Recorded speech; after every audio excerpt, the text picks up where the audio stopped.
পরামর্শ করে আজি জানিয়েছিলাম হুজুর আমাদেরকে সময় দিয়েছেন। আমাদের এই পর্যায়ে সংক্ষিপ্ত কিছু নসিহা এবং নির্দেশনামূলক তাকরীর পেশ করবেন আমাদের সকলের প্রিয় মুখ হযরতুল আল্লামা হযরত মাওলানা আব্দুর রশিদ তারেক সাহেব হুজুর, সিনিয়র প্রশিক্ষক, দুলানী তালিমুল কোরআন বোর্ড বাংলাদেশ। অতি সংক্ষেপে ইনশাআল্লাহ।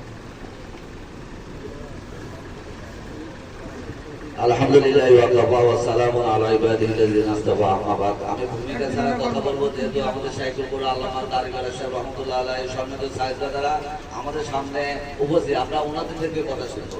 আমি আপনাদেরকে বলবো আলহামদুলিল্লাহ আজকে আপনারা খুব কষ্ট করে এসেছেন, এখানে আসে কিছু উপলব্ধি করতেছে, এটা আমাদের প্রয়োজন, ভবিষ্যতের জন্য এভাবে হয় আমরা চান তো ইনশাআল্লাহ। কারা কারা যাইবো হাত তোলেন। আল্লাহ পাক আমাদের এই হাতগুলা কবুল করো।